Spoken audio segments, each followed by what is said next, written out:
نداء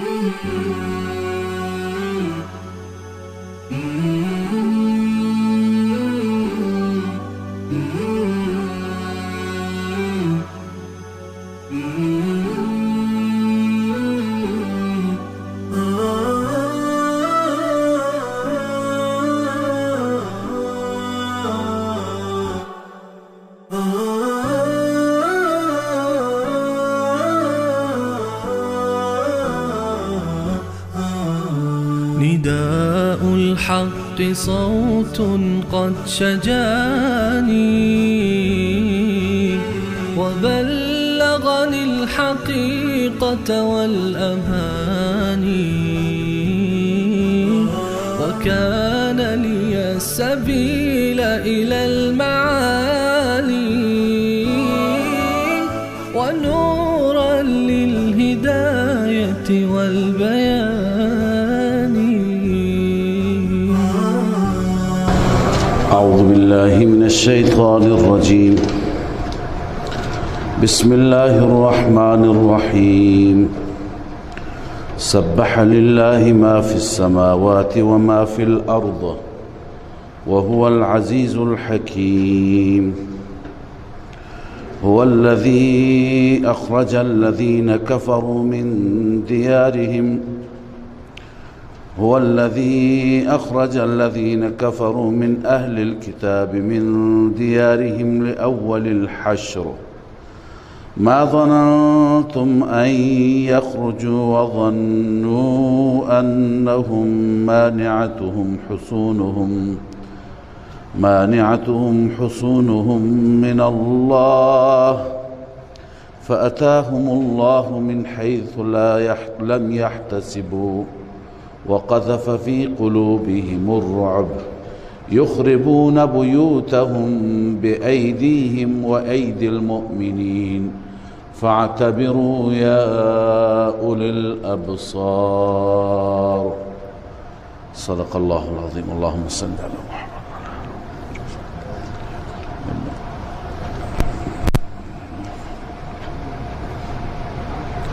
سوره مبارکه حشر است. در سوره مجادله زجر و توبیخ بود بر منافقین، کسانی که همیشه در راه جهاد مخل بودند و سنگ اندازی می کردند، کارشکنی می کردند. در سوره حشر هم موضوع جهاد است. عرض کردم این 4 سوره پشت سر هم موضوعشون یکی هست و اینجا هم زجر و توبیخ بر منافقین هست، اما منافقین سطح پایین‌تر. و همچنین در این سوره موضوع جهاد با یهود هست که اصالت منافقین یهودی ها بودند. در این سوره الله عز و جل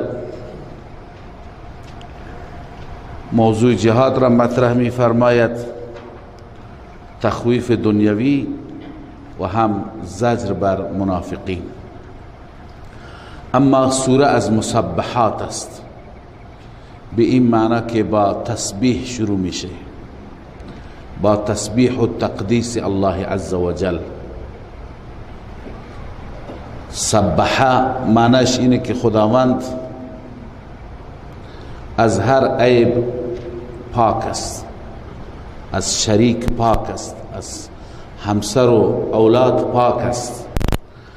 در ابتدای این سوره ها که موضوع اصلی سوره ها جهاد است، توحید با این شکل بیان میشه، در واقع یادآوری هست برای اینکه موضوع اصلی یکتاپرستی و توحید و تقدیس و پاکی الله عز و جل است. جهاد و انفاق و هر چی که انجام میگیرد به خاطر توحید است. خداوند تعالی می فرماید سبح لله ما فی السماوات و ما فی الارض. تسبیح میگوید برای الله و پاکی الله را بیان می کند از هر شریک و هر عیب. تمام مخلوقاتی که در آسمان ها و زمین هستند. و هو العزیز الحکیم، و اون ذاتی هست غالب و با حکمت، قدرتش کامل، حکمتش کامل. هو الذي اخرج الذين كفروا من اهل الكتاب. خداوند عزوجل نمونه از تخویف دنیوی در این آیه بیان می فرماید. خداوند اون ذاتی هست که بیرون کرد و بیرون راند کفار کتابی را، کفار اهل کتاب را از دیارشان لاول الحشر، با اولین لشکرکشی. حشر تجمع را میگویند، جمع شدن نیروها را میگویند. اولین تجمعی بود که مسلمانان بر علیه یهود انجام دادند. در همون اولینش نه نیازی به جنگ شد، نه نیازی به خونریزی. خداوند تعالی رعبی و وحشتی در قلوب یهود انداخت و یهود رفتند. اصل داستان و واقعه را که خدمت شما عرض کنم به این شکل بود که قبل از بعثت رسول الله صلی الله علیه و سلم، یهودی ها از چندین سال بود که آمده بودند و اطراف مدینه طیبه و خود مدینه منوره اینجا زندگی می کردند. چرا یهود مدینه را به عنوان زندگی انتخاب کردند؟ یهود از شام بودند، از ازرعات بودند، از بهترین شهرها بودند. شام و بلاد شام در واقع برای این بلاد به مثابه عروس بود از نظر زیبایی، از نظر آبادی. اما یهودی ها بهترین بلاد خودشون را، بلاد سرسبز و شاداب را ترک کردند و مدینه آمدند به عنوان مهاجر، به دلیل اینکه یهودی ها شنیده بودند که پیامبر خاتم و نبی خاتم وقتی که مبعوث بشه و از طرف خدای عزوجل برای زمینیان فرستاده بشه، محل هجرتش در یثرب خواهد بود. یثرب نام قدیم مدینه هست و کسانی که اینجا از او دفاع بکنند، او را یاری برسانند، او را کمک بکنند، بهترین انسانها خواهند بود و مقربترین انسانها خواهند بود. لذا یهودی ها آبا و اجدادشون از اون سرزمین های خصب و سرزمین های آباد از اونجا کوچ کرده بودند، اینجا آمده بودند به این امید که این نبی خاتم را، پیامبر آخر الزمان را یاری برسانند و جز ناصران او باشند. اما زمانی که رسول الله صلی الله علیه وسلم بعثت انجام گرفت و آن حضرت هجرت کرد به مدینه آمد، متاسفانه یهود دچار تعصب شدند. یهود از این نگران بودند که چرا از بنی اسرائیل نیامد، چرا این سلسله نبوت از بنی اسرائیل منتقل شد به بنی اسماعیل، چرا عرب شد، چرا از میان ما نیست. این تعصب خشک، این تعصب قومی باعث شد که یهود مسلمان نشوند. اما از آن حضرت صلی الله علیه وسلم می ترسیدند، بیم داشتند. وقتی که رسول الله آمدند به مدینه منوره و حکومت اسلامی را تشکیل دادند، دو گروه بزرگ از یهود بود، بنو قریظه و بنو نظیر. اینها هر دو حلیف پیغمبر خدا شدند، با پیغمبر عهد بستند، پیمان بستند و بر اساس اون عهد و پیمان همدیگر را همکاری هم می کردند. عهد و پیمان بر این بود که هیچ جنگی، هیچ درگیری، هیچ نزاعی بین ما نباشد و اگر برای یکی از دو گروه مشکل پیش آمد، گروه دیگر حمایتش بکند. در مواردی که اونها قرارداد بسته بودند. لذا در سال 4 هجری بود، در سال 3 هجری واقع احد اتفاق افتاد و در احد که مسلمانان شکست خوردند و ضربه از دست مشرکان خوردند، یهود جسور شدند و یهود مقداری گستاخ شدند و با هم بگو مگو داشتند که اینها الان ضعیف شدند، اینها شکست خوردند، اینها را ما میتونیم زود شکست بدیم. در همین میان بود که این اتفاق افتاد. یکی از اصحاب و یاران رسول اکرم صلی الله علیه وسلم اشتباها 2 نفر از دستش کشته شدند، قتل خطا انجام گرفت. لذا آن حضرت باید به ولی هر 2 دم دیه میدادند. جمع کرد از میان مسلمانان پول برای دیه جمعوری شد و از آنجایی که یهودی ها هم حلیف بودند و هم پیمان بودند، آن حضرت صلی الله علیه و سلم به طرف بنو نظیر رفت، همین قبیله‌ای که اینجا ذکرش هست، به طرف قبیله بنو نظیر که از یهودی ها هست رفت و از اونها مطالبه کرد که من و شما با هم پیمان داریم و شما کمک خودتون را در این دیه داشته باشید. اونها جواب دادن، گفته اشکالی ندارد و پیغمبر خدا صلی الله علیه وسلم را اشاره کردن به سایه دیواری که اینجا شما باشید در دیوار قلعه شون و ما اون چی که سهم ما باشد برای شما می آوریم. داخل رفتند و با هم مشوره کردند، گفتند که این جای قرار داره پیغمبر که از پشت بام قلعه، از بالای قلعه به راحت میشه که او را زد. لذا گفتن که کارش را یک سره بکنیم و تمام بکنیم تا همه از دستش راحت بشن. بالای قلعه یک سنگی بود، سنگ آسیاب دستی به اصطلاح، گفت از اونجا بندازیم سرش تمام میشه. بعد چند نفر را مأمور کردند که این کار را انجام بدهند. قبل از اینکه اونها برن این کار را انجام بدهند، الله عزوجل از طریق وحی به حبیب خودش خبر داد که اینها دسیسه دارند، توطئه دارند. رسول الله صلی الله علیه وسلم سریع از اونجا رفتند و محل را ترک کردند و صحابه هم چند نفری که با رسول الله بود پشت سر آن حضرت رفتند.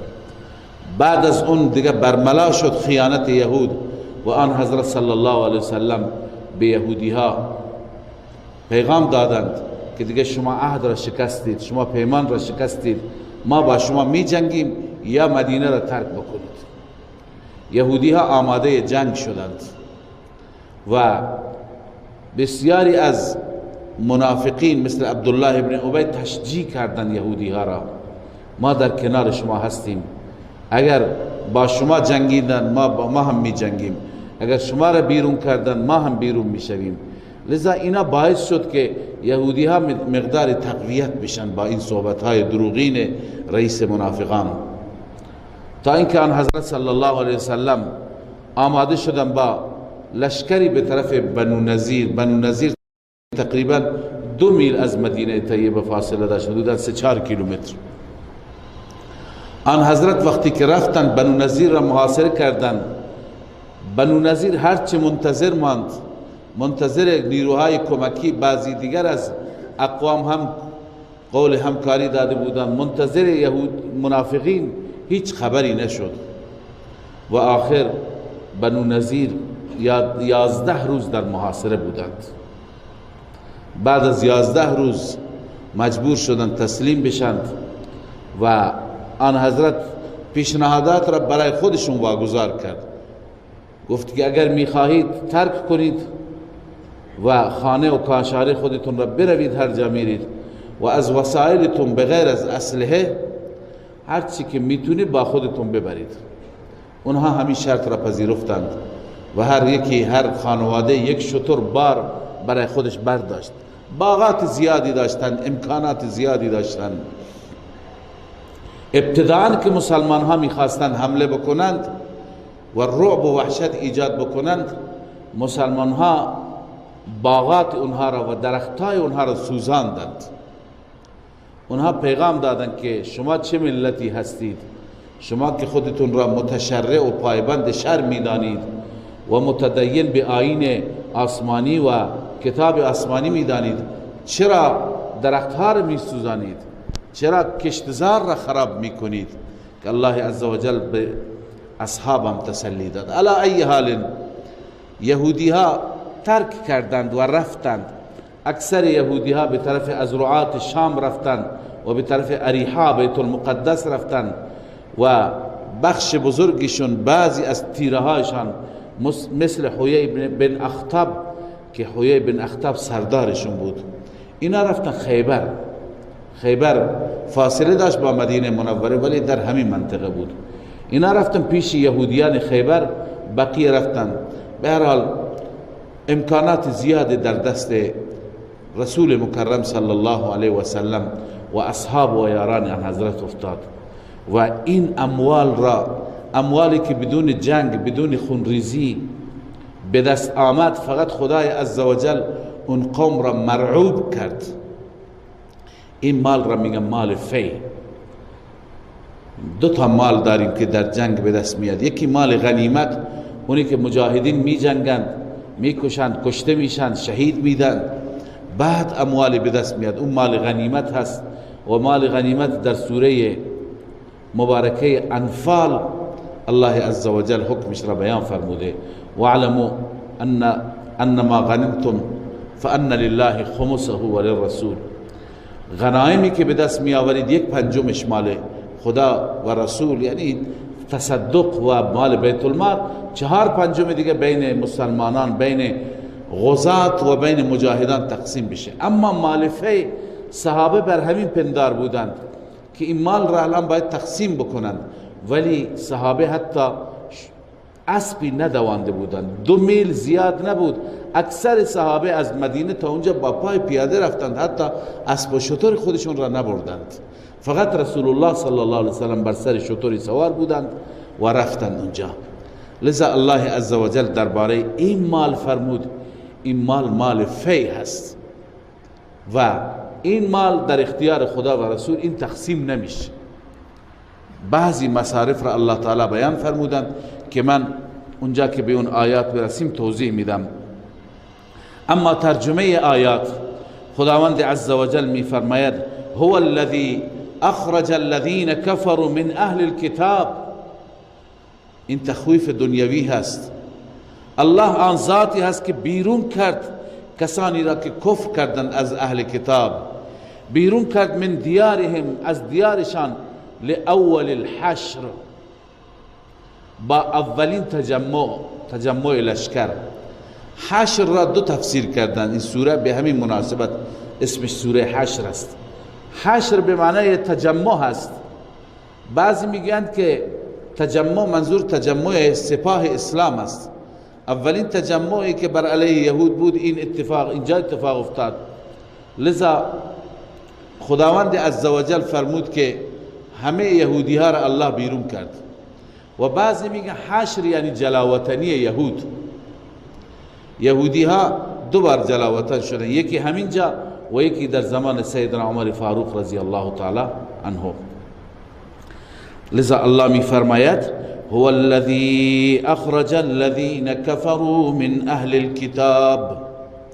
الله آن ذاتی هست که بیرون کرد کسانی را که کفر کردند از اهل کتاب، من دیارهم لاول الحشر. الله عزوجل از دیارشان بیرون کرد لاول الحشر. المعنى اخرجهم من دیارهم لاول جمع حشره النبی صلی الله علیه وسلم. اولین جمعی که پیغمبر اونها را جمع کرد. ما ظننتم ان یخرجوا وظنوا انهم مانعتهم حصونهم من الله. خداوند در این جنگ نصرت غیبی را و امداد غیبی را بیان می فرماید. یهودی ها در شرایطی بودند که اصلا امکان نداشت بیرون برند، چنان قدرتمند، همه نوع اسلحه، سرمایه فراوان. حتی مسلمانان هم اینطور فکر نمی کردن، ولی اینجا خداوند امداد فرمود. یک رعبی، وحشتی عجیب در دل اونها القا کرد که اونها ترسیدند و بعد از 11 روز تسلیم شدند. الله می فرماید: ما ظننتم، شما فکر نمی کردید، شما گمان نمی کردید، ان یخرجوا، این که آنان بیرون می شوند، و خودشون هم فکر نمی کردند. خودشون چه فکری داشتند؟ و ظنوا انهم مانعتهم حصونهم من الله، آنها می پنداشتند که همانا آنان حصون آنها، قلعه های آنها مانعشون هست، مانع عذاب خداست. من الله ای من عذاب الله. فکر میکردند این قلعه های مستحکم ما مانع عذاب الهی هست. اما الله میفرماید فاتاهم الله من حیث لم يحتسبوا. الله عزوجل عذاب را آورد برای آنان از آن راهی که آنها فکر نمی کردند.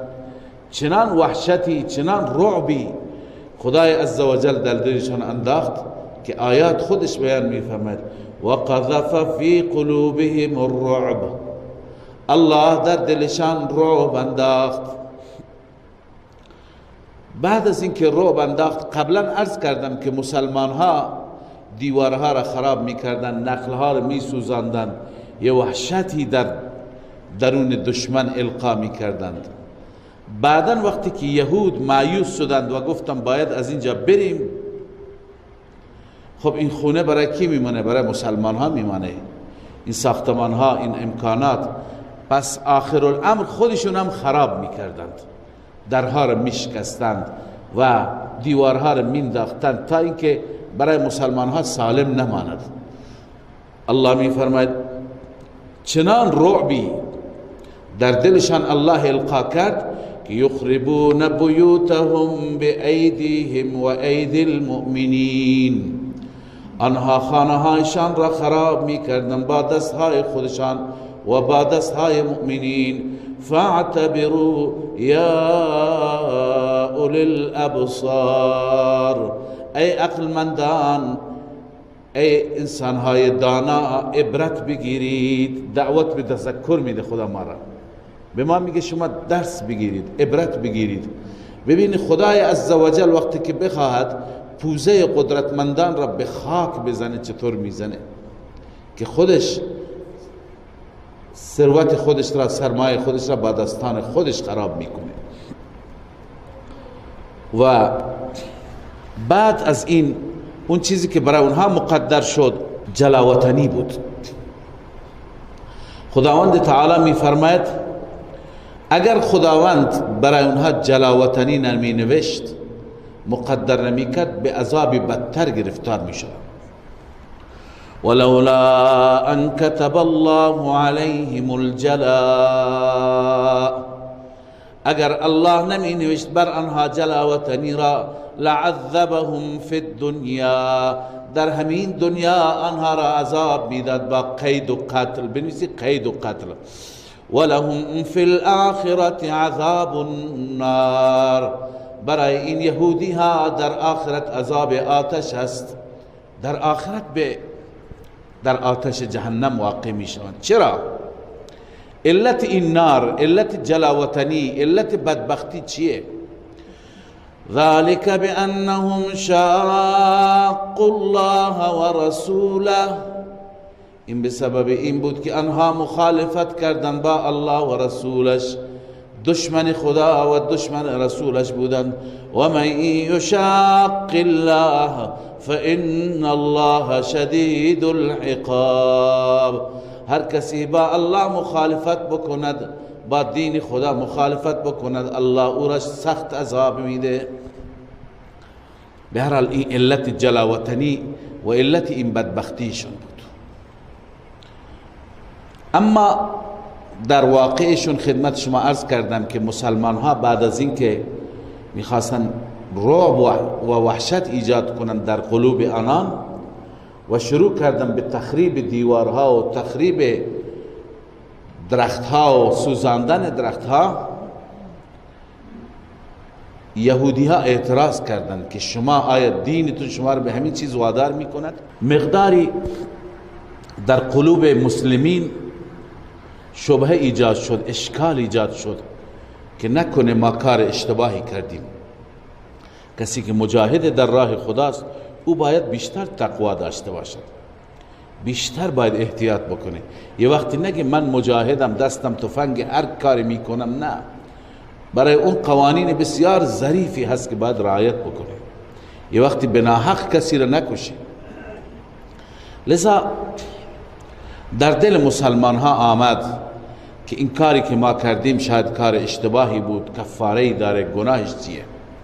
خداوند این اشکال را جواب داد. ما قطعتم من لینة، لینه میگویند درخت خرما را، آن درخت خرمایی که شما قطع کردید او ترکتموها یا قطع نکردید گذاشتید، قائمتا علی اصولها که بر ریشش قائم بود، هر دو فباذن الله، به اذن الهی بود.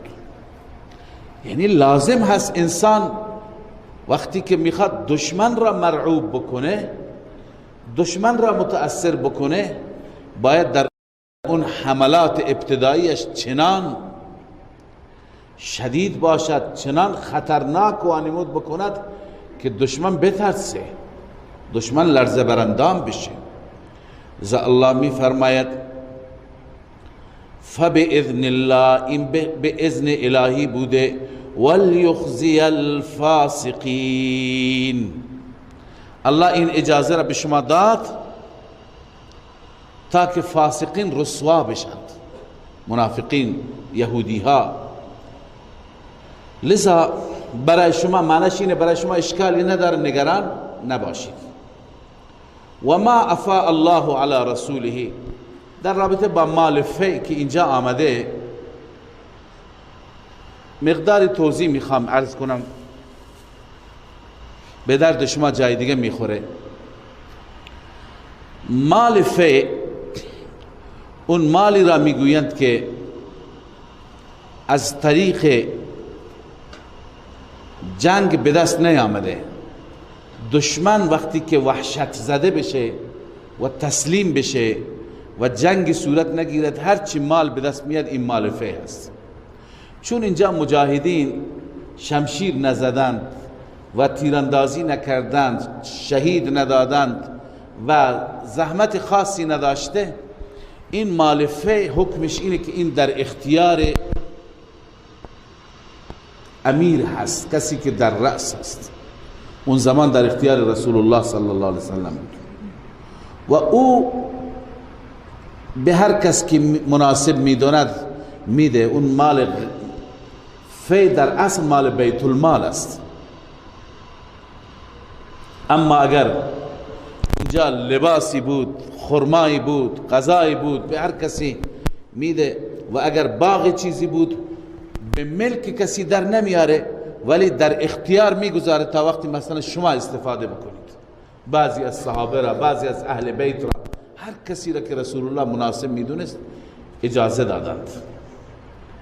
پس مال فی در ملک کسی در نمیاد. و مال غنیمت نه، مال غنیمت 4/5 مال مجاهدینه، 1/5 مال بیت المال است.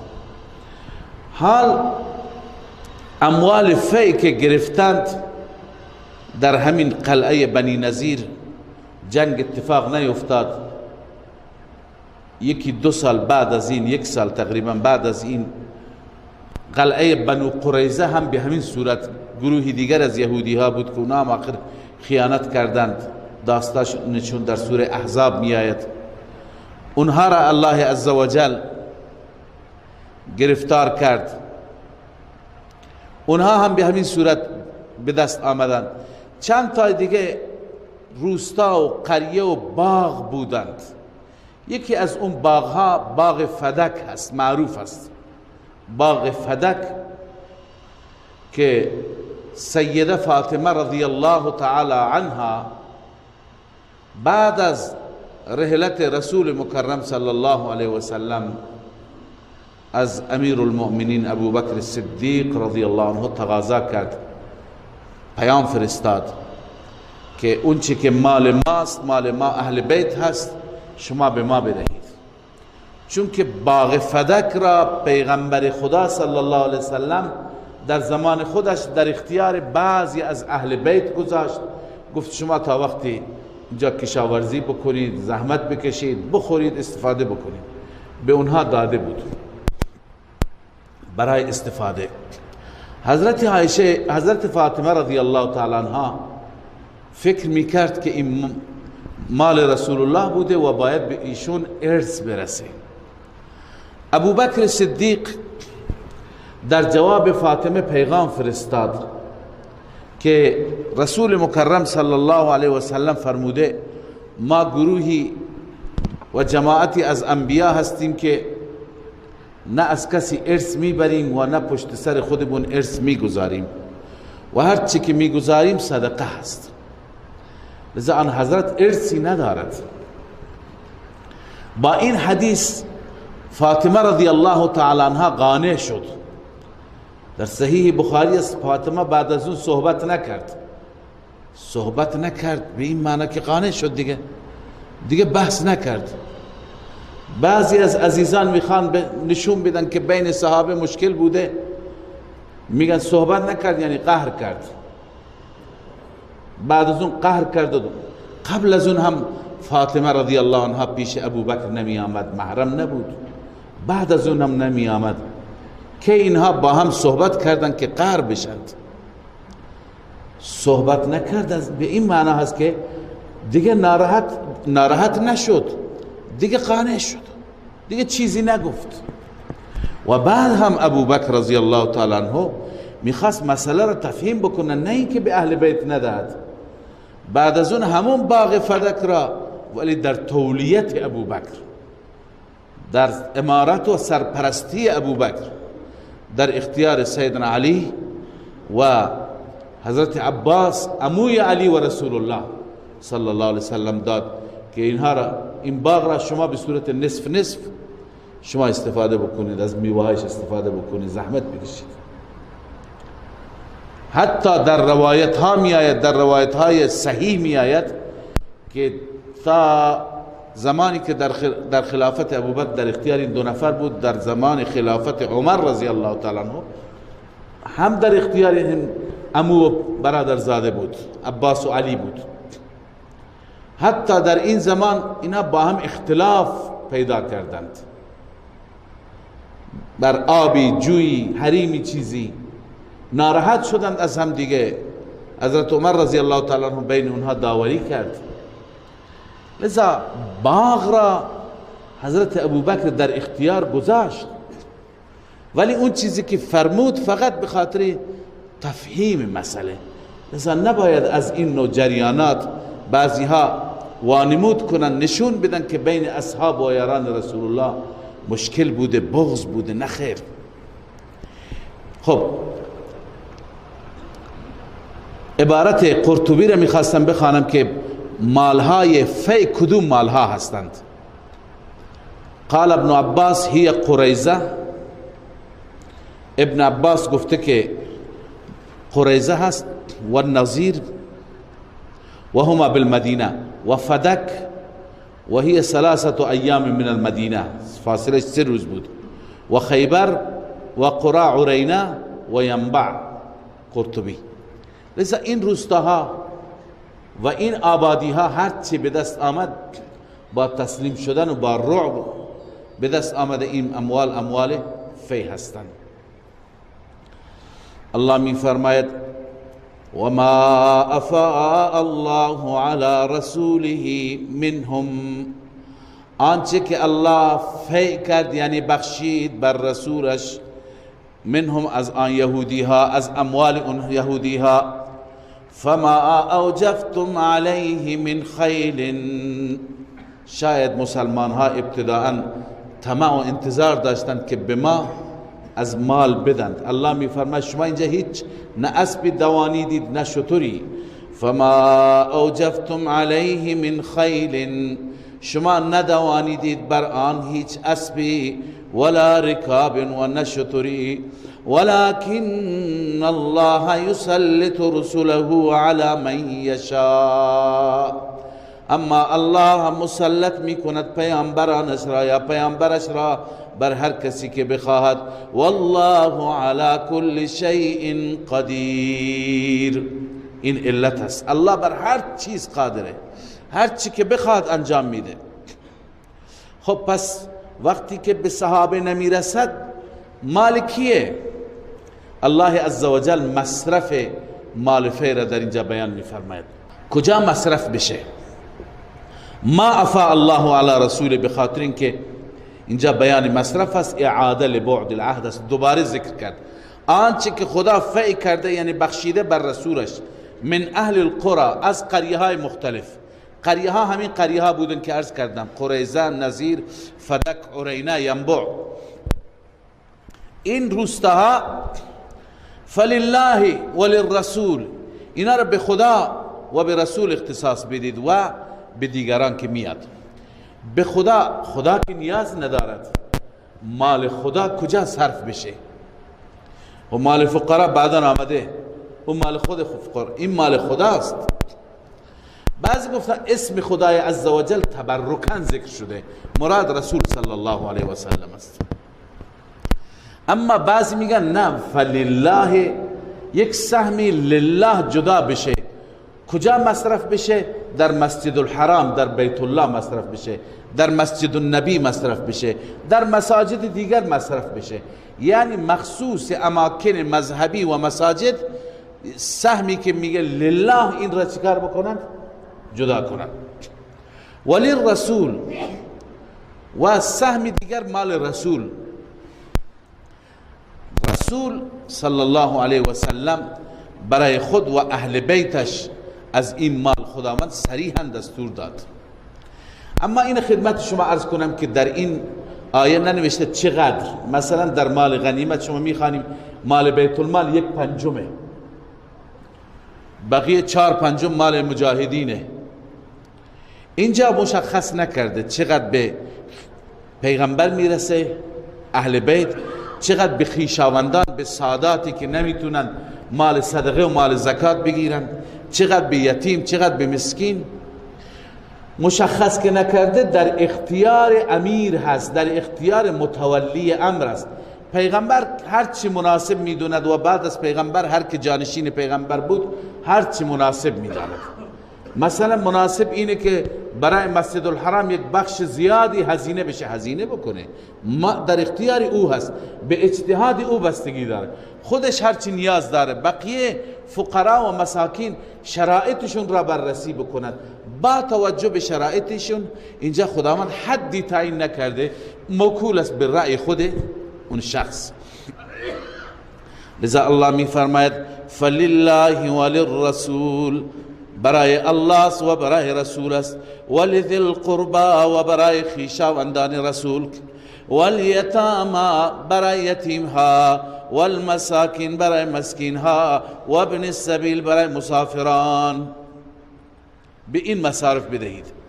فقط ببینید اینا همه قشر ضعیف و مستضعف، به دلیل اینکه اینجا سرمایه‌داران را خداوند سهیم نکرد، کی لا یکون دولة بین الاغنیاء منکم. دوله میگویند متداول، از تداول است، دست به دست گشتن، تا که این پول و سرمایه فقط دست به دست پولدارها نباشد و فقیر فقرا اصلا پولی را نبینند و برای دیدن پول حسرت بخورند. نه، اینجا این نوع مالها را فقط به فقرا بدید. کی لا یکون، تا که نباشد دولة، یعنی متداول، دست به دست بین اغنیا از شما. و ما آتاکم الرسول فخذوه، اصول اینجا بیان میشه، هر چی که رسول به شما میده بگیرید. و ما نهاکم عنه فانتهوا، آنچه که باز میدارد باز بدارد. دیگه بر دلتون سنگین نباشه، هر چی رسول مناسب بداند. واتقوا الله ان الله شدید العقاب، از خداوند بترسی. این نسخه عمل است، ان الله شدید العقاب، این نسخه تقوا است. تقوا چطور به دست میاد؟ بعد از این بعضی مصارف دیگر را خداوند بیان میفرماید. اینها هم از مصارف مال فی هستند، به اینها هم بدهید. کیان اینا؟ الله می فرماید للفقراء المهاجرین، یعنی خرج کنید، انفقو مقدر است، خرج کنید از همین مال فی برای فقراء مهاجرین، الذين اخرجوا من دیارهم و اموالهم. ببین خداوند وقتی که اصحاب و یاران رسول الله را تعریف میکنه تمام ابعاد را در نظر میگیره، هدفشون را، نیتشون را، اخلاصشون را، اجر و پاداششون را و چگونه با چه کلماتی تعریفشون میکنه. معلوم میشه الله از این جماعت خیلی راضیه. الله میفرماید الذين اخرجوا من دیارهم، آنانی که بیرون کرده شدند از دیارشان، و اموالشان، مالشان، هم مالشان در مکه موند هم دیارشون اونجاست، یبتغون فضلا من الله و رضوانا، اینها می طلبند فضلی از جانب الله و رضای الله. اینها طالب رضا هستند، اینها طالب غنیمت نیستند، اینها برای ریا نیامدند اونطوری که بعضی از دشمنان و حاسدان میگن. اینا برای فضل خدا و رضای خدا آمدند. یبتغون فضلا من الله و رضوانا.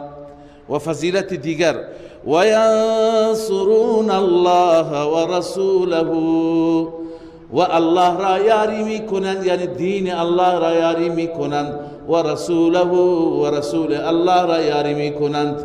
وصف دیگر، فضیلت سوم، اولئک هم الصادقون.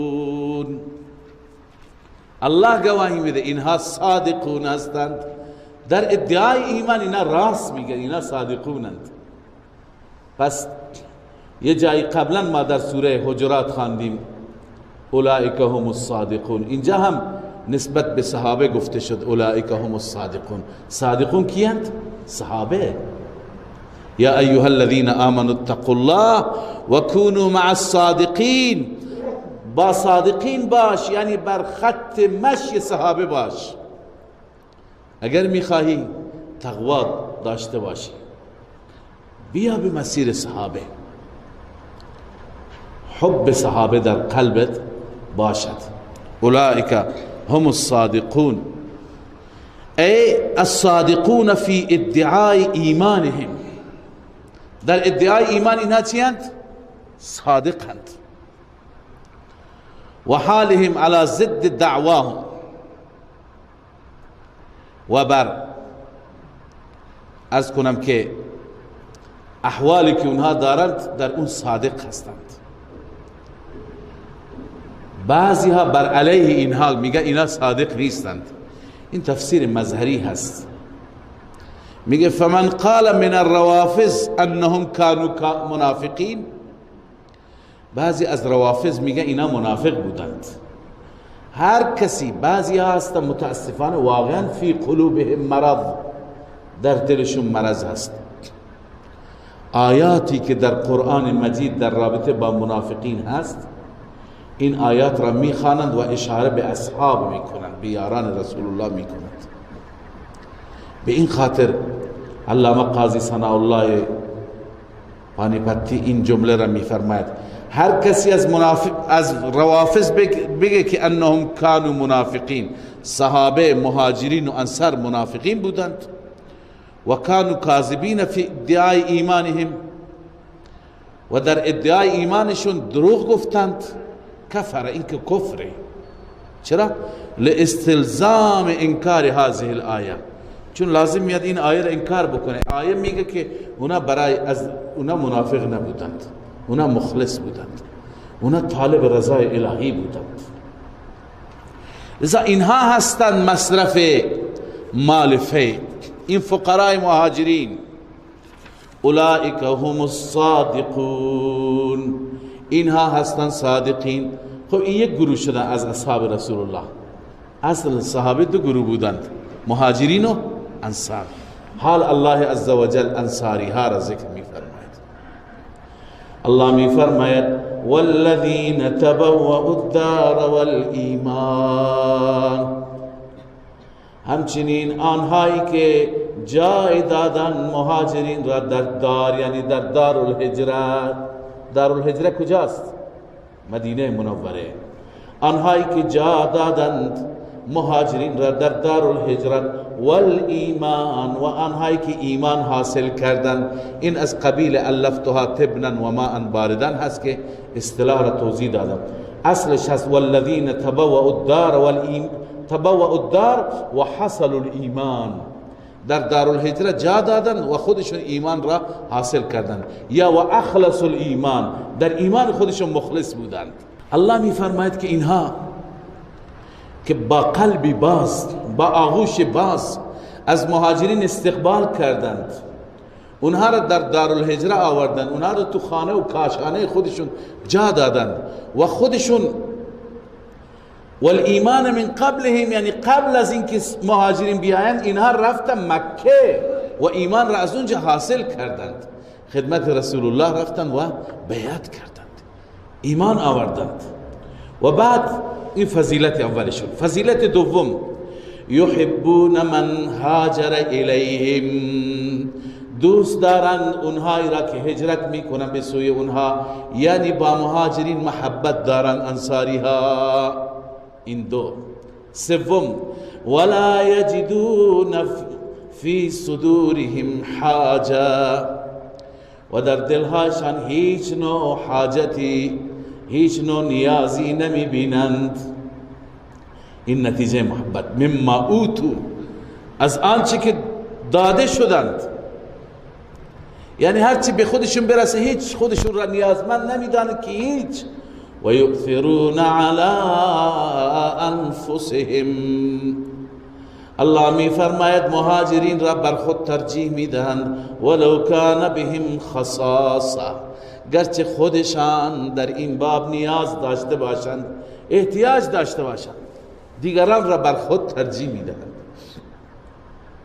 این آیات دهها مصداق داره همین واقعاتی که در فضائل اعمال میخوانید. یک صحابی مهمان رسول الله را میبره و شام به اندازه یک نفر است، چنان چراغ را خاموش میکنه که مهمان احساس نکنه و شام را جلوی مهمان میگذاره و خودش ادای خوردن را در میاره. این یؤثرون علی انفسهم، در سخت‌ترین شرایط نزع و آخرین لحظات زندگی یک جرعه آب را این به اون حول میده، اون به اون تعارف میکنه، میگه اونجا ببر، خودش از تشنگی میمیره. این ولو کان بهم خصاصه همینه. و بیشترین به نظر بنده بیشترین ایثار بعد از فتح مکه در جبهه حنین و حوازن معلوم شد. انسان تعجب میکنه اینها چه اخلاصی داشتند.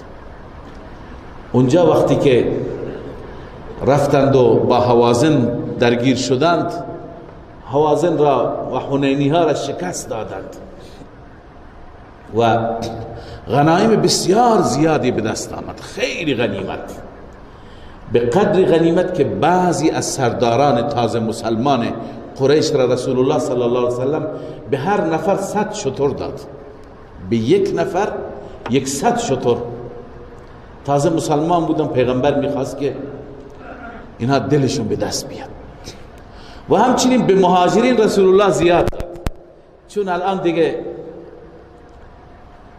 اون سختی ها تمام شد، اینا زندگی آنچنانی نداشتن، گرچه انصاری ها همه زندگیشون را در اختیار گذاشته بودند.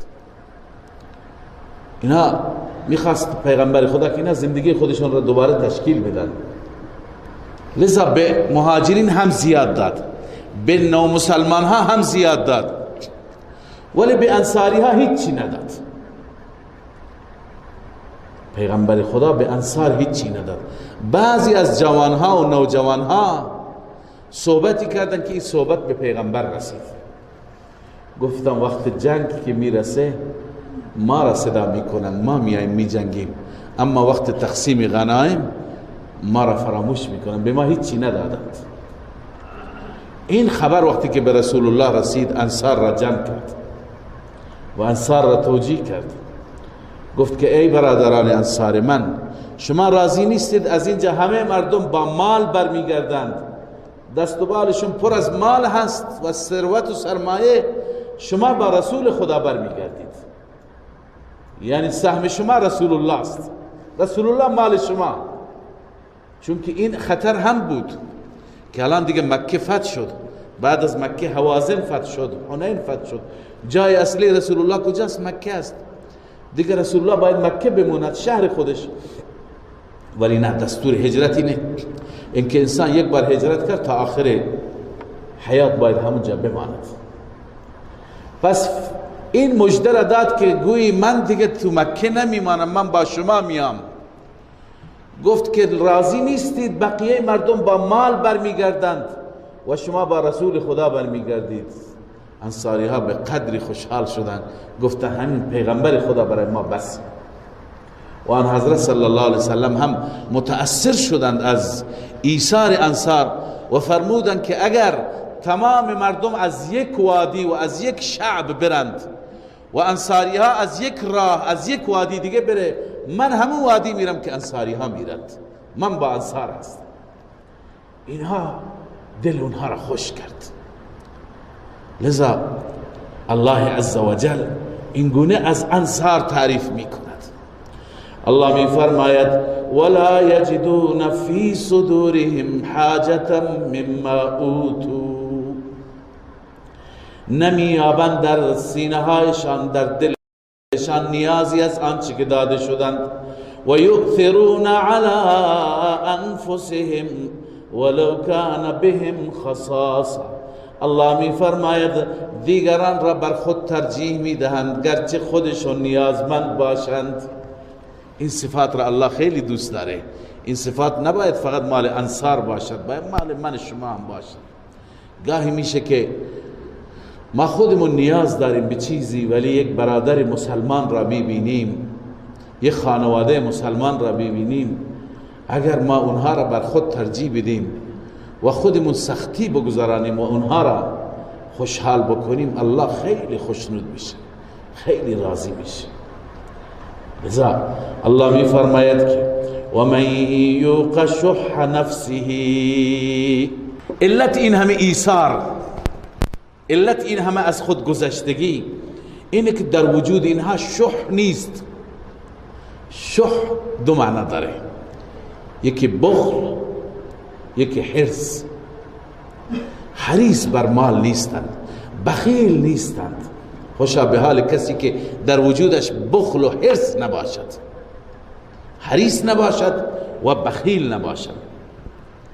اصل گفتند که شح اینه که انسان مال برادر خودش را ظلماً بخورد. انما الشح فی القرآن ان تأکل مال اخیک ظلماً.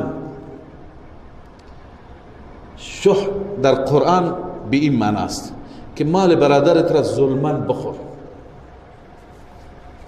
کسی آمده، مثالی از شح عرض می کنم، کسی آمده و شکایت میکنه، میگه من تو یک محله سوپرمارکت داشتم، یک حاجی آقای چند وقته که از من، آدم خیلی هم سرمایه‌داری، چند وقته که از من قرض گرفته، وام گرفته، وامی که من به اون دادم 3-4 میلیونه که برای خانهش وسایل برده. الان من جمع کردم، هر چی میرم نمیده. آخرین جوابی که داده گفته نمیدم، دست و پایت آزاد، هر کاری میکنی بکن. این هست شح. انسان اینقدر بدبخت باشه خودش همه چیز داره ولی مال یک کارگر را میخواد بخوره. زحمت ها و عرق زحمت یک کارگر را چطور میخورید؟ این انسان واقعا در درونش خیلی مشکل است. انسانی که اینقدر مریض باشد که خودش چند برابر داره ولی میخواد مال دیگری را هم بخوره. لذا انما الشح فی القرآن، شح در قرآن اینه که ان تأکل مال اخیک ظلما، مال برادرت را ظلما بخوری. لذا الله اینه میفرماید که و یؤثرون علی انفس و من یوق شح نفسه، هر کسی که از شح نفس، از بخل نفس، از حرص نفس، از این مریضی نفس نجات پیدا بکند فاولئک هم المفلحون، اینها رستگارانند. صحابه که درخشیدند به خاطر اینها، به خاطر همین صفات بود، اینها فضائلند. حال بعد از این گروه دیگری را الله ذکر می فرماید، کسانی که بعد از اصحاب بیاند، بعد از یاران رسول الله بیان و از آنها به نیکی یاد کنند. اینها هم مستحقین مال فی هستند، اینها همه مستحقین مال فی. الله می فرماید والذین جاءوا من بعدهم، آنانی که می آیند بعد از اونها، بعد از مهاجرین و انصار، یقولون ربنا اغفر لنا، این گونه دعا می کنند. این دعایشون حکایت از عقیدهشون هست. آنها دعا می کنند بار اله ما را ببخش، ولاخواننا الذين سبقونا بالایمان، و اون برادران ما را که قبل از ما ایمان آوردند. قبل از ما کی بوده ایمان آوردند؟ مهاجرین و انصار. علامه علوسی میفرماد این دعا در واقع ما را تحریک میکنه که ما برای صحابه دعا کنیم. این آیه ما را چی میکنه؟ تحریم میکنه. و فی الآیت حث علی الدعاء للصحابه، ما را تحریک میکنه برای صحابه دعا بکنیم. و تصفیت القلوب من بغض احد منهم، و این آیه ما را تشجیع میکنه، ما را تحریک میکنه که دلهای خودمون را از بغض صحابه پاک کنیم، در دل ما نسبت به اونها هیچ عداوتی نباشد. ببین خدا گفته این گونه دعا میکنند ربنا اغفر لنا ولاخواننا الذين سبقونا بالایمان، بار اله ما را ببخش و آن برادرانی که قبل از ما سبقت کردند در ایمان، قبل از ما ایمان آوردند. ولا تجعل فی قلوبنا غلا، و خدایا در دل ما نسبت به آنها هیچ غلی نباشد، هیچ حقدی، هیچ کینه و بغضی نسبت به اونها نباشد. خدا به ما تعلیم میده، به ما آموزش میده، ما نسبت به سلف خودمان، نسبت به گذشتگان خودمان بغض داشته نباشه، محبت داشته باشه و برای اینها دعای خیر بکنیم. ولا تجعل في قلوبنا غلا للذين آمنوا، بغضی نباشد نسبت به مؤمنان. ربنا انك رؤوف رحیم، بار اله تو رؤوف رحیم هستی. پس این آیه یک اصلی از اصول اخلاقی، یک اصل از اصول اخلاقی به من و شما یاد میده، تفهیم میکنه نسبت به سلف خودمون مؤدب باشیم، اونها را به نیکی یاد کنیم، اونها را در دعای خیرمون یاد کنیم و از خدای عزوجل بخوایم که دل ما، امکان داره در بعضی مسائل اختلاف هم باشد، دل ما نسبت به اونها کوچکترین چرکی و رنجشی داشته نباشد. اینجا امام ابن کثیر میفرماید امام مالک رحمه الله، امام دارالهجره، یکی از ائمه چارگانه، امام مالک یک استنباط عجیبی دارد.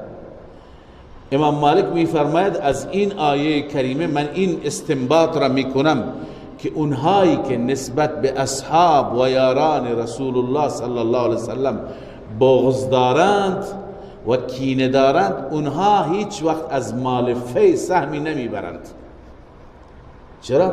چون خداوند گفته که به اونهایی بدهید بعد از صحابه، بعد از مهاجرین، بعد از انصار، مسلمانهای نسلهای بعدی، از این مسلمانهای نسلهای بعدی به کسانی بدید که اینها برای مسلمانان صدر دعای نیک بکنند و بگویند که خدایا در دل ما نسبت به اونها هیچ کدورتی نگذار و هیچ بغضی نباشد.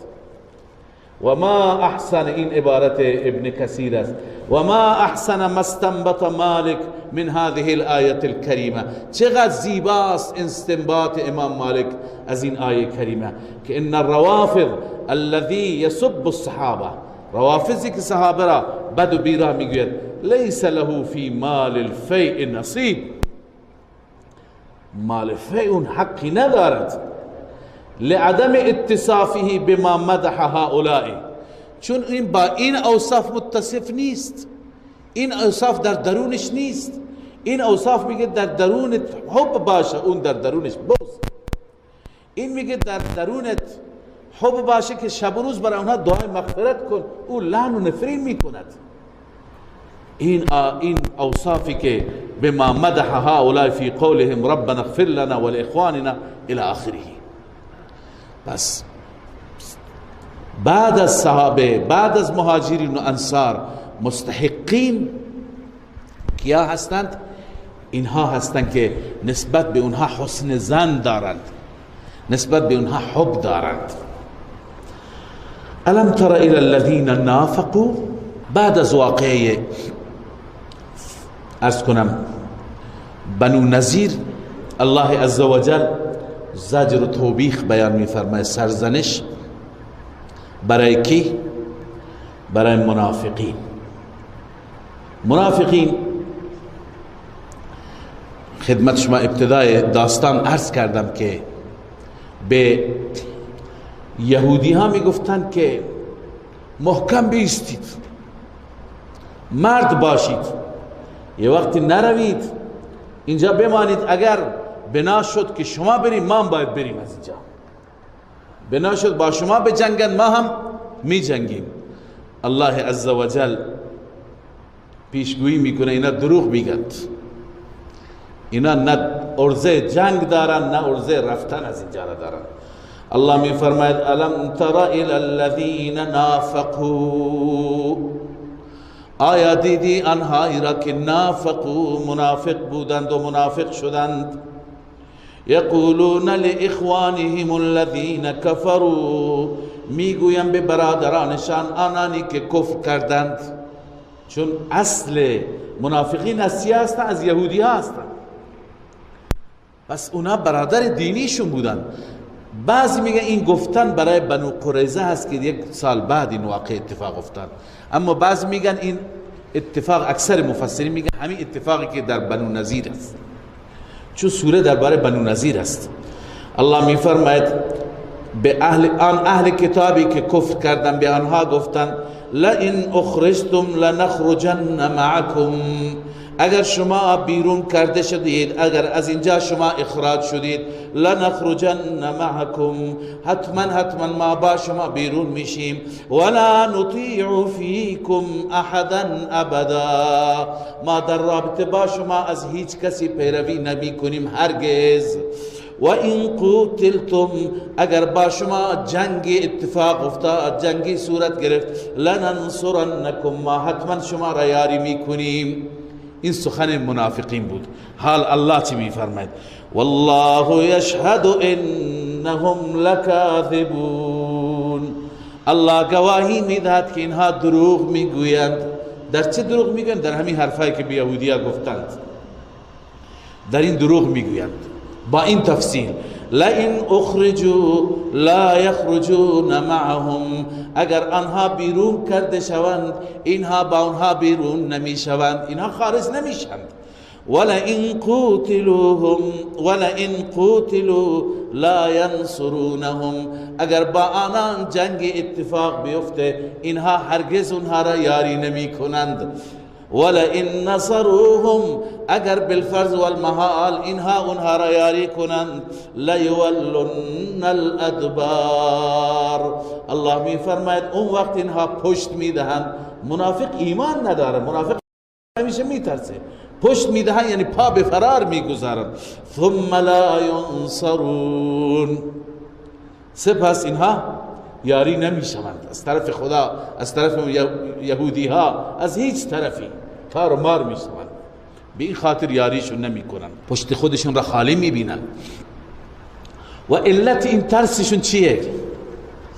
الله میفرمه علت اینه که اونقدر که از شما مؤمنین و از شما مجاهدین میترسن، از خدا هم نمیترسن. رعب شما، وحشت شما در دلشون زیاد. این را باید بدانید، همیشه منافق ترسو هست. هرچند منافق مجهز و مسلح باشد، اما از مؤمن، از مجاهد خیلی میترسد. و هم کافر، چون کافر ایمانی ندارد که به آخرت ایمان داشته باشه، اون سعی و تلاش بر زنده موندن هست.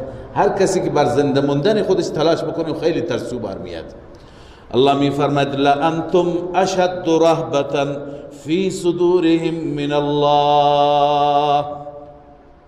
البته شما مؤمنین، شما اصحاب و یاران، رعب شما اشد است، خوف شما بیشتر است در دلهای اونها از خدا.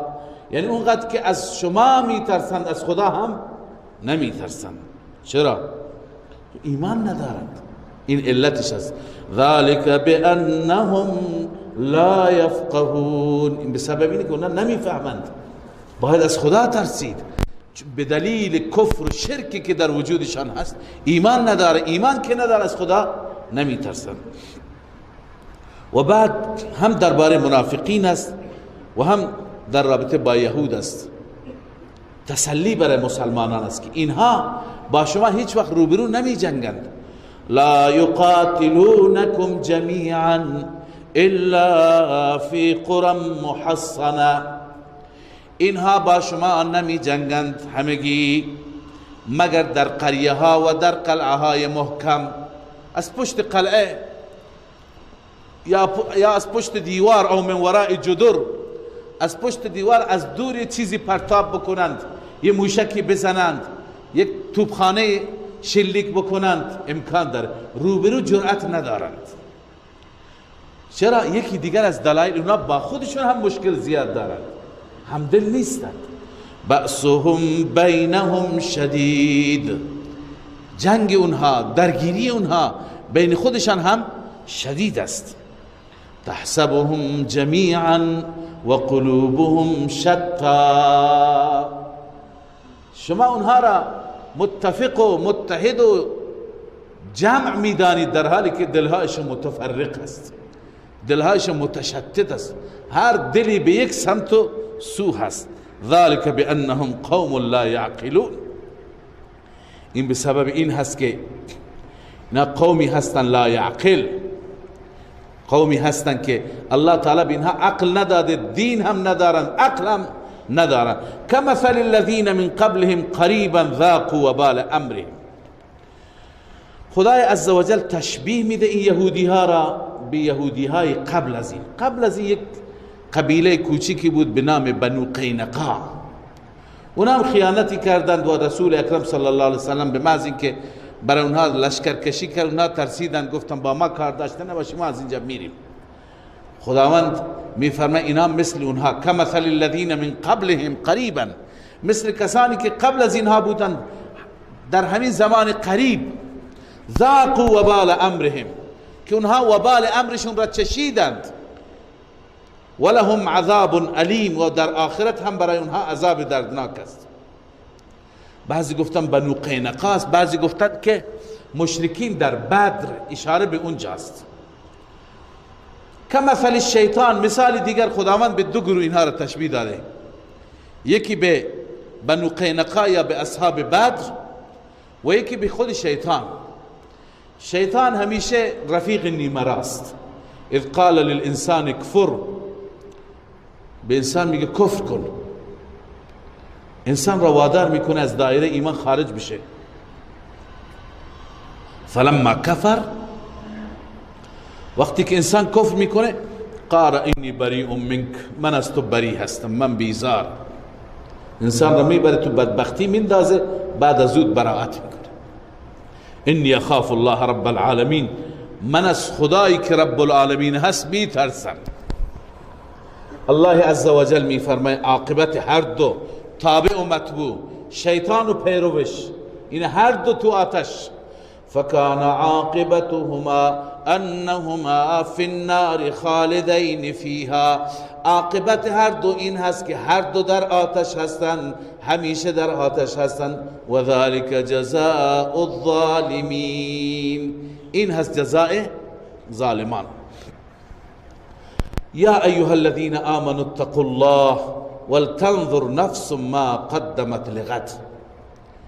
الله عز و جل بعد از اینکه برای منافقین زجر بیان فرمودند، اینجا تذکر میده. بعضی میفرماید این هم زجر برای منافقین است، مراد از مؤمنین اونا که به ظاهر ایمان آوردند، و میتونه این کلی باشد، برای همه باشد.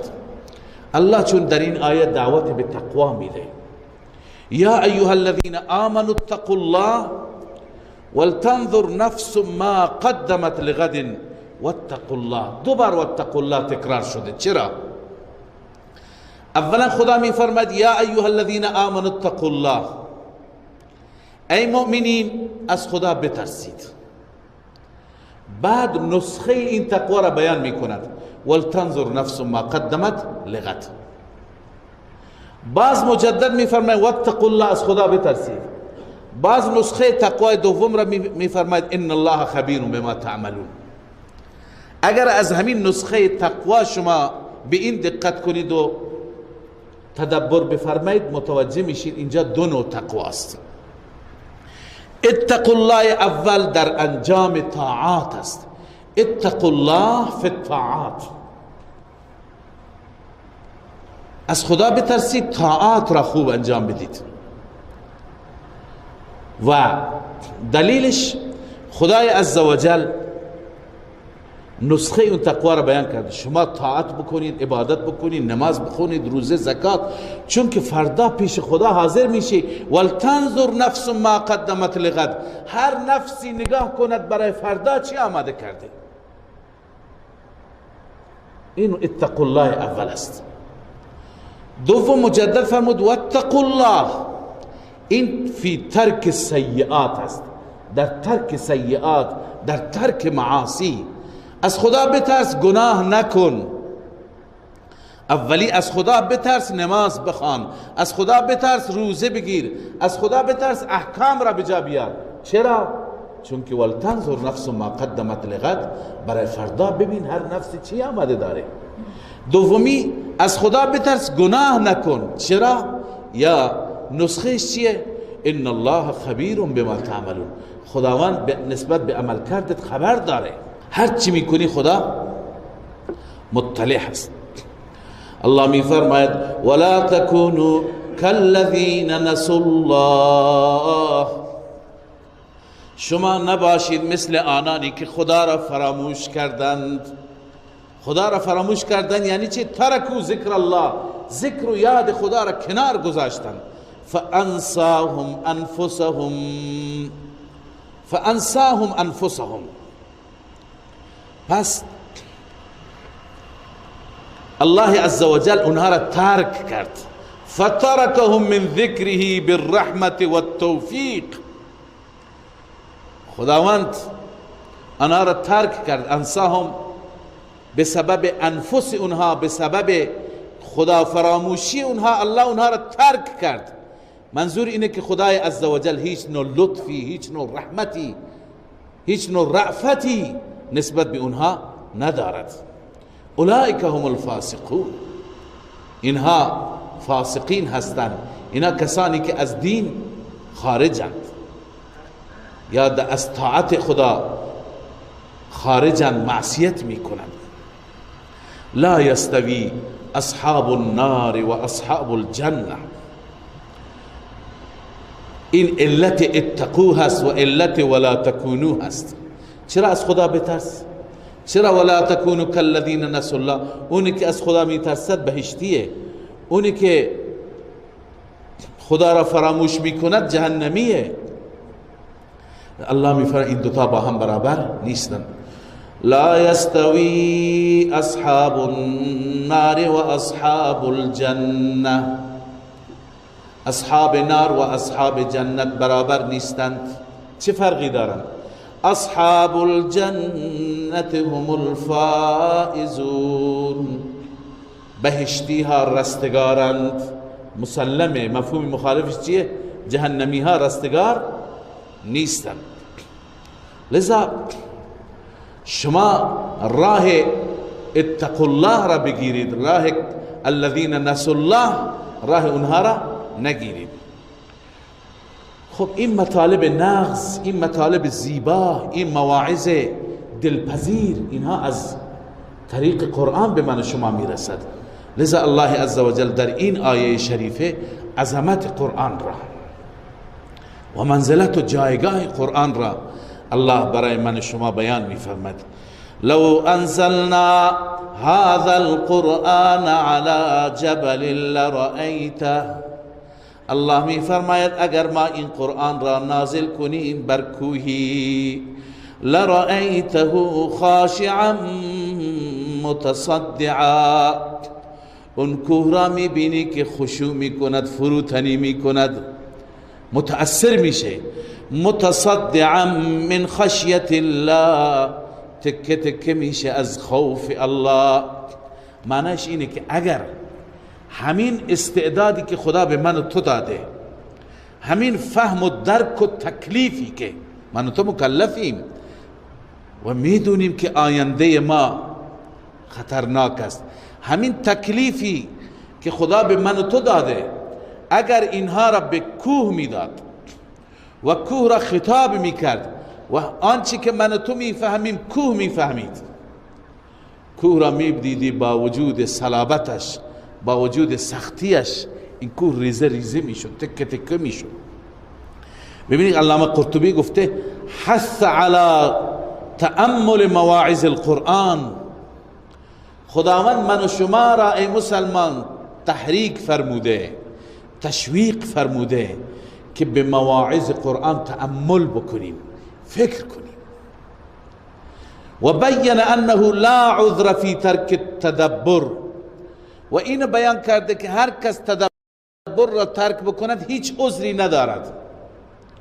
فانه لو خوتب بهذا القرآن الجبال، اگر خداوند به جای من و شما کوها را خطاب می کرد مع ترکیب العقل فیها، همین عقل و درکی که به من و شما داده، همین عقل و درک را به کوه میداد، لانقادت لموعظته، کوه در مقابل موعظه قرآن تسلیم میشد. ولرأیتها على صلابتها، و میدیدی با وجودی که کوه اونقدر صلابت دارد، استحکام دارد، و رزانتها و اونقدر محکم هست، میدیدی که خاشعتا متصدعتا، نرم میشد و ریزه ریزه میشد. ولی من شما متأثر نمیشه، سنگ متأثر میشه. بنابراین الله میفرماید که و تلک الامثال نضربها للناس، این مثال ها را خداوند چرا بیان میفرماید؟ این مثال ها را برای مردم بیان میکنیم لعلهم یتفکرون، هدف اینه که اونها تفکر بکن، بیاندیشن خدای عزوجل چه مواعظ جالب و زیبایی در این قرآن بیان شد فرموده.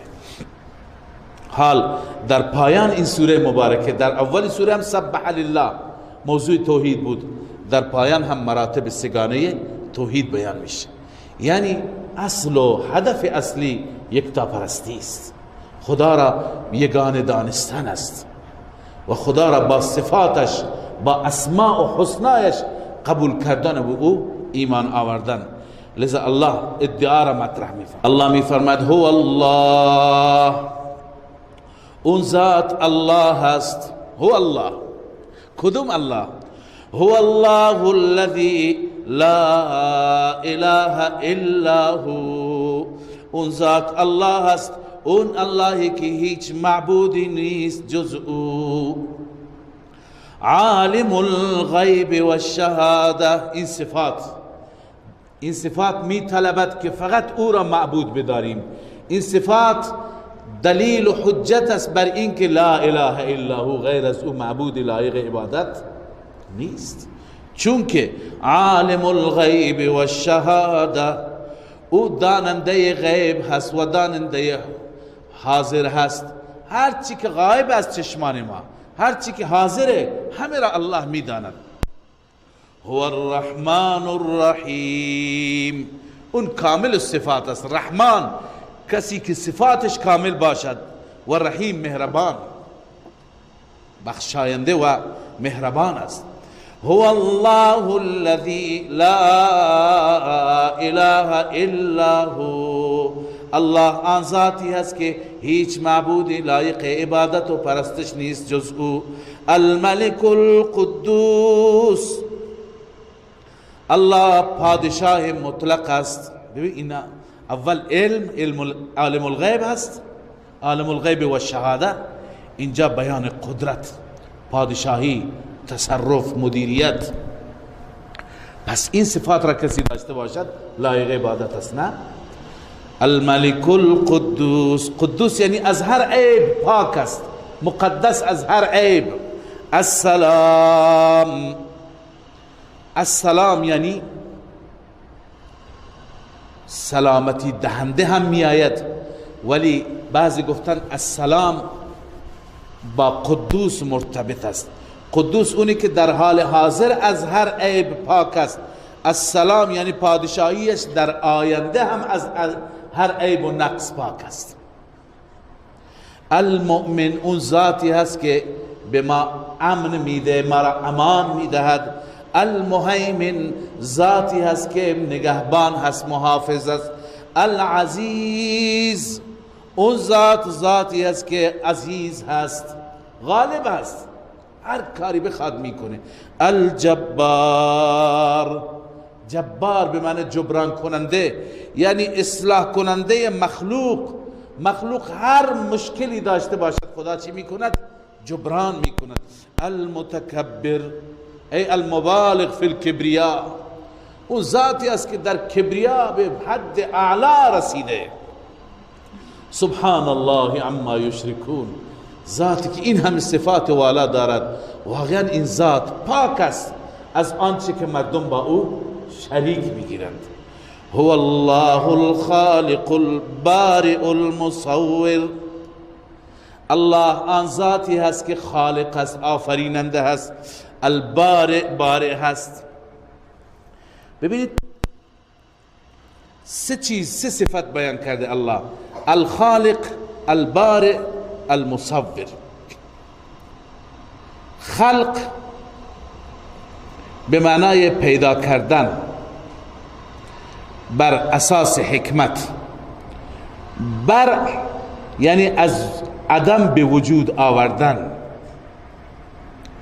و المصور به او صورت و شکل و قیافه دادن. معنیش اینه که خدای عزوجل ابتداءً شالوده هر چیز را، مواد هر چیز را، شیرازه هر چیز را خلق کرد، یعنی نقشهش را کشید. خلق در واقع همینه.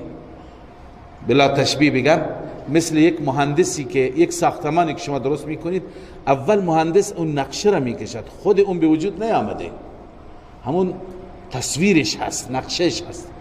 بعداً چیکار میکنند؟ موادی که آمده است از اون مواد چی میکنند؟ از عدم به وجودش میارند، یعنی پیداش میکنند، ظاهرش میکنند، درستش میکنند. بعد به این یک نمایی میدن، به یک دکوری میدن، به یک ظاهر زیبایی میدن. سه مرحله شد. نه پس الخالق معنی اینه که الله عزوجل ابتداءً طراحی فرموده نقشه پیدایش را. بعد البارئ از عدم به وجود آورده. بعد از اینکه به وجود آورد، المصور به اون صورت زیبا بخشید، به اون صورت زیبا بخشید. چنانچه داریم که الخالق الذي خلق، الخالق المقدر لما يوجد، البارئ يعني المخترع، المنشئ للأعيان من العدم إلى الوجود، المصور أي يخلق صورة الخلق على ما يريد. فأولا يكون خلقا ثم برأ ثم تصويرا، ثم برأ ثم تصويرا. هر چیز اول خلقش هست، بعداً به وجود آوردنش هست، بعداً اون نما و ظاهرش هست. پس الله هم خالق هست، هم بارئ هست، هم مصور هست. له الاسماء الحسنى، برای الله اسماء حسنى یعنی صفات زیبا، صفاتی که مختص الله عزوجل هستند. ولله الاسماء الحسنى، یعنی خداوند عزوجل هر چی صفات دارد، اون صفاتش اسم دارند. مثلا از صفات الله عزوجل اینه که نهایتاً بر بندگان شفقت دارد که اونها را همه چیز می بخشد. لذا اسم این صفت چیه؟ الرحمن. از صفات الله عزوجل اینه که در قیامت بندگان مؤمن خودش را چیکار میکند؟ مورد لطف قرار میده، مورد بخشش قرار میده. اسم این صفت چیه؟ الرحیم. از صفات الله عزوجل اینه که به همه بندگان نان میده، رزق و روزی میده. اسم این صفت است الرزاق. منظور اینه که الله عزوجل اسماء زیبایی دارد که این اسماء مال چی هستن؟ مال صفاتش هستن. ولله الاسماء الحسنى. این اسماء حسنا چند تا هستن؟ در حدیث آمده 99 تا. این 99 تا معروف تر هستن که تو حدیث هست، و الا صفات الهی را خیلی بیشتر از این گفتن. در بعضی روایت ها آمده 5000 تا هستند، بعض گفتن 5000 تا فقط تو قرآن و سنت هستند. بغیر از این چندین برابر است که بعضی از بندگان خبر ندارند. یسبح له ما فی السماوات والارض. تسبیح میگوید برای الله تمام مخلوقاتی که در آسمان ها و زمین هستند. و هو العزیز الحکیم. اون ذات عزیز است، غالب هست، و الحکیم تمام کارهایش با حکمت است. خب این سوره مبارکه ممتحنه هست. بخشی از این سوره رو میخوانیم. در سوره حشر ما خواندیم که زجر بود برای منافقین. خداوند عزوجل منافقین را مورد سرزنش و مذمت قرار داد که با یهودی ها دوستی دارند. در این سوره هم موضوع جهاد است، اما اینجا زجر هست، توبیخ هست، سرزنش هست برای بعضی از مسلمانان، بعضی از مخلصین، نه منافقین. مسلمان هم گاهی اشتباه می کند، گاهی لغزشی برایش اتفاق می افتد. خب ما اگر این آیه از اون آیاتی هست که شأن نزولش را تا وقت بیان نکنیم و نگوییم آیه فهمیده نمیشه. بعد از این که غالبا در سال 7 بود، کفار قریش و کفار مکه عهد شکنی کردند و قبیله‌ای که با رسول الله صلی الله علیه وسلم حلیف بود بر اون قبیله حمله کردند، عهد را شکستند. پیغمبر خدا صلی الله علیه وسلم تصمیم گرفت که بر مشرکین حمله بکند و از طرف الله عزوجل اشاره شد دیگه برای فتح مکه. آن حضرت داشت آمادگی میکرد، لشکر را تجهیز میکرد. شرایط جنگی بود، شرایط نادرستی بود. مشرکین لرزه براندام شده بودند چیکار بکنند. مشرکین هم احتمال میدادند. ابو سفیان سخت میترسید. یک صحابی مخلص به نام حاطب بن ابی بلتعه، مادرش بعضی از فرزندانش در مکه بود. وقتی که جنگ اتفاق بیفته دیگه بعضی ها که نتونند حریف را ضربه بزنن، زورشون به حریف نرسه، به مظلومان حمله میکنن. لذا احتمال اینکه اون مظلومینی که در مکه و در میان مکه هست اونها از بین برند هم بود. بنابراین حاطب بن ابی بلتعه رضی الله تعالی عنه میخواست تدبیری به کار ببرد که نزدیکان خودش را نجات بده و به نوعی خودشیرینی بکند پیش مشرکین تا اینکه به نزدیکانش آسیبی نرسد. چون بقیه صحابه تمام از باشندگان اصلی مکه بودن، اونجا داشتن پارتی، داشتن افرادی، این کسی را نداشت. لذا نامه نوشت به یکی از به مشرکین مکه و به زنی داد، گفت که این نامه را ببر به اهل مکه برسان. تو اون نامه نوشت که پیغمبر خدا داره آمادگی میکنه، لشکر بزرگی به طرف شما داره میاره. وقتی که این نامه حرکت کرد به طرف مکه داشت میرفت، این زن، الله عزوجل از طریق وحی به پیغمبرش خبر داد که زنی داره میره و حامل نامه‌ای هست به طرف مکه و اهل مکه و باید این نامه جلوش گرفته بشه، فعلا این راز به کسی فاش نشه.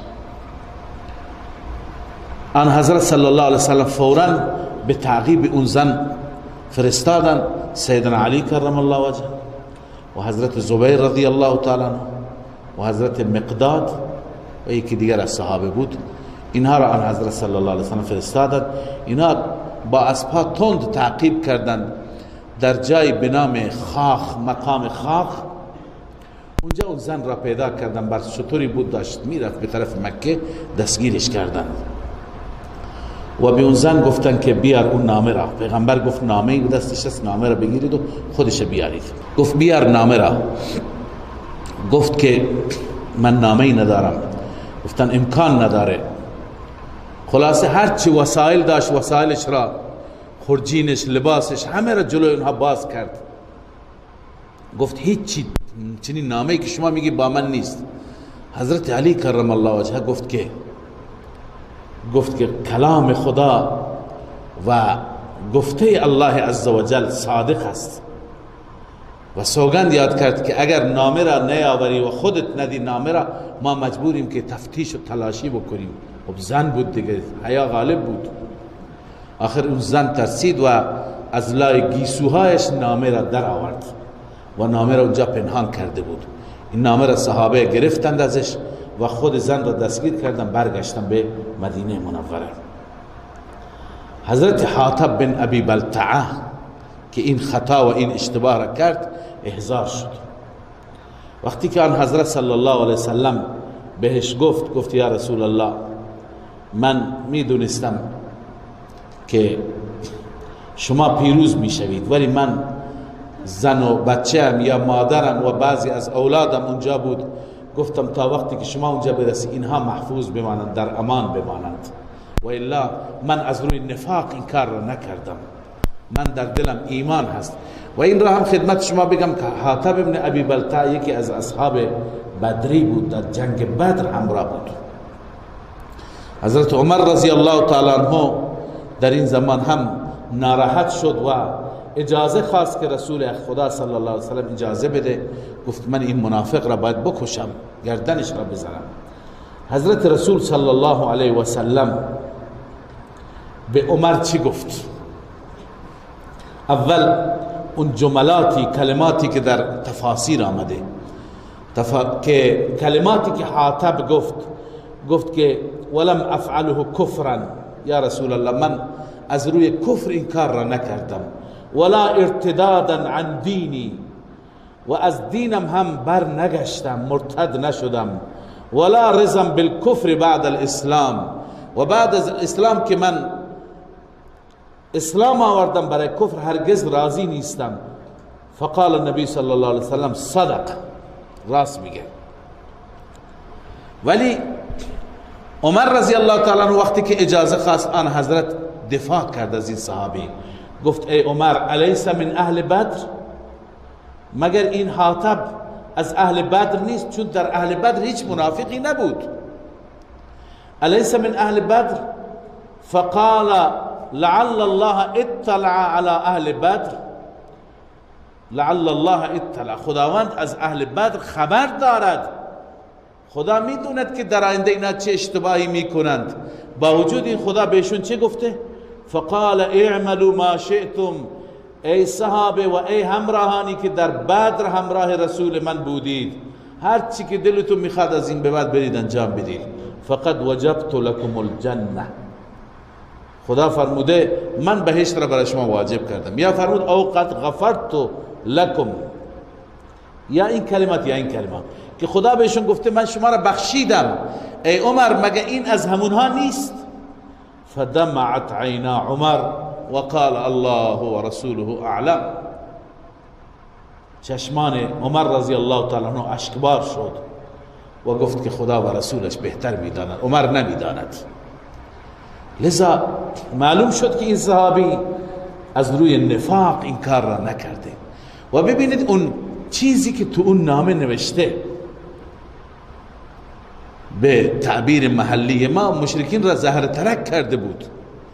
نوشته بود ان رسول الله صلی الله علیه و سلم توجه الیکم بجیش کاللیل. ای مردم مکه، رسول مکرم صلی الله علیه وسلم به سوی شما داره می آید با لشکری مثل شب. شب همش تاریکه، نه؟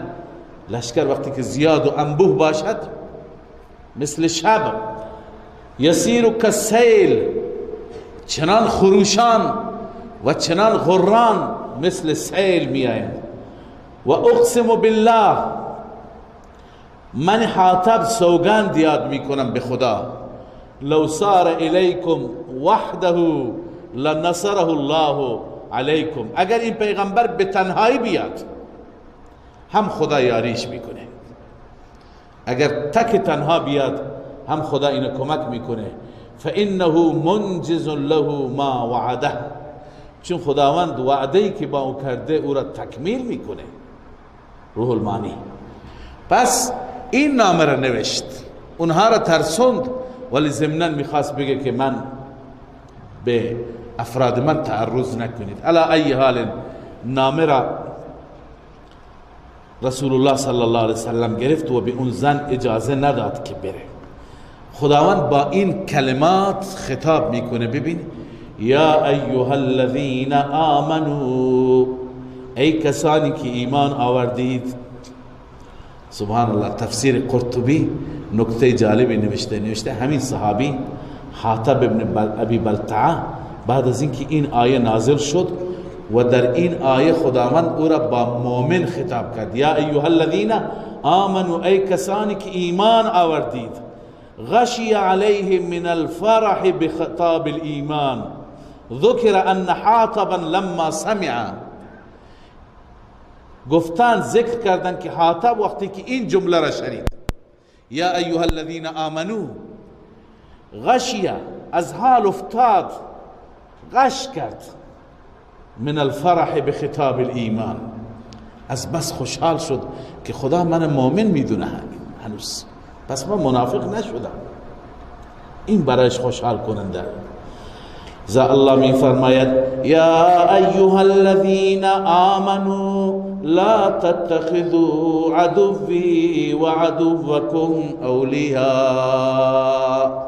ای مؤمنان، نگیرید دشمنان مرا و دشمنان خودتان را دوست، یعنی با اونها دوستی نکنید. اونها دشمن من خدا هستند و دشمن شما مسلمانان هستند.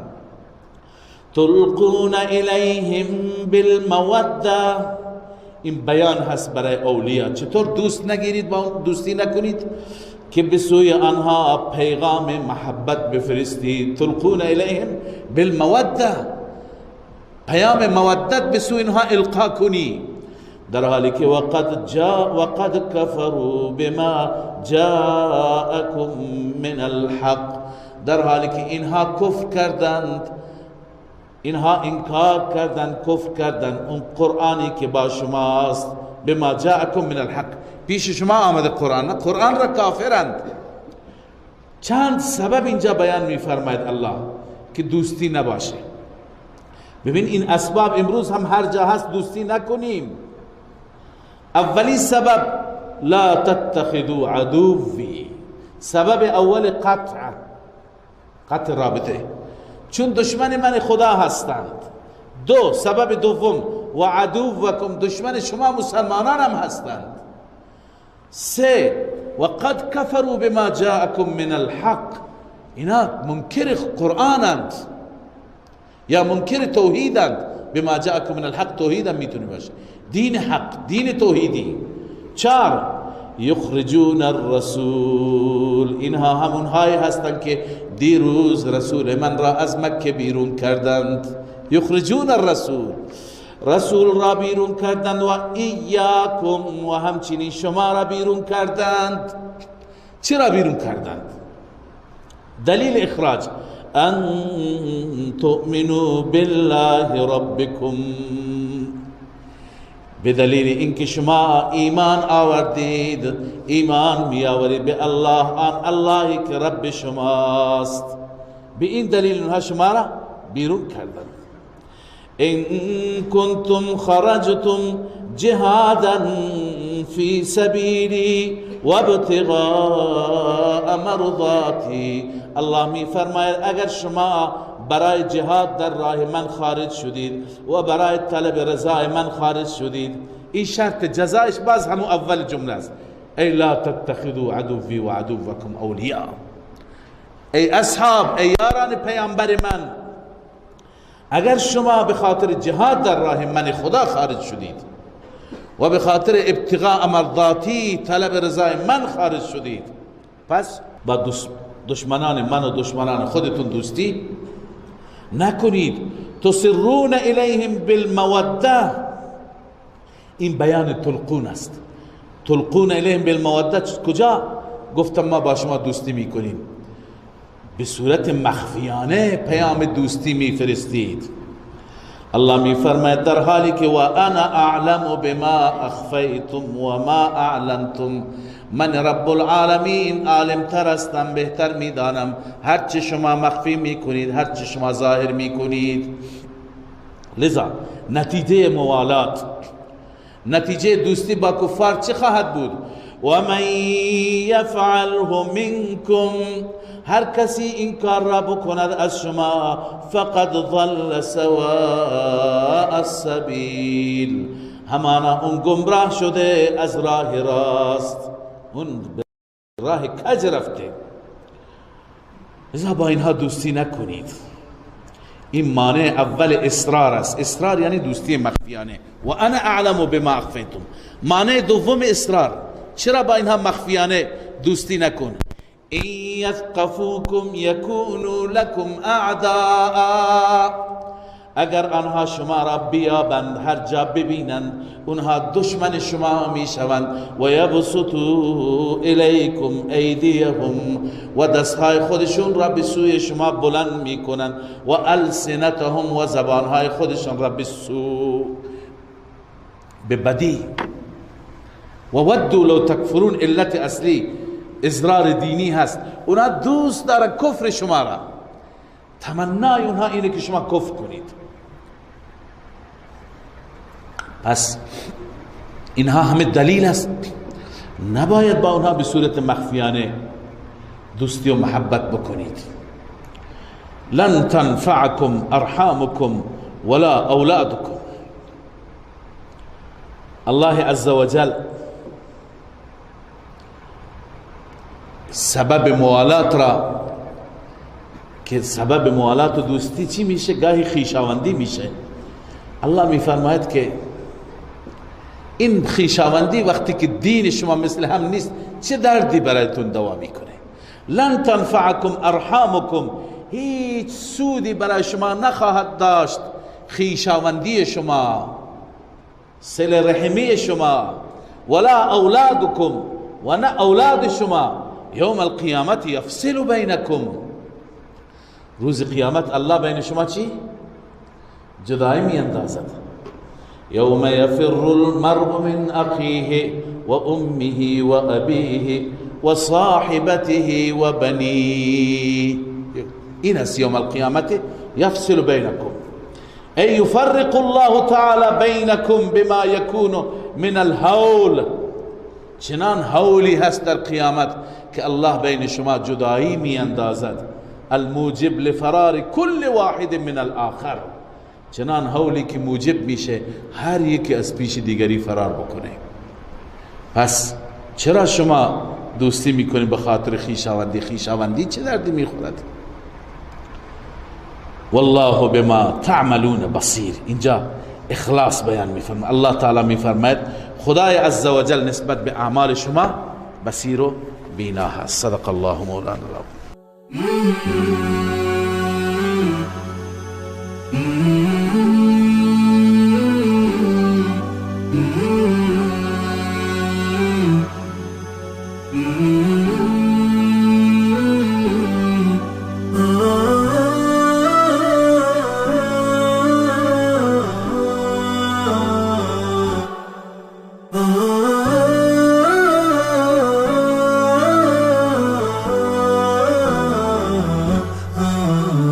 نداء الحق الحق صوت قد شجاني وبلغني الحقيقة والأماني، وكان لي السبيل إلى المعالي، ونورا للهداية والبيان.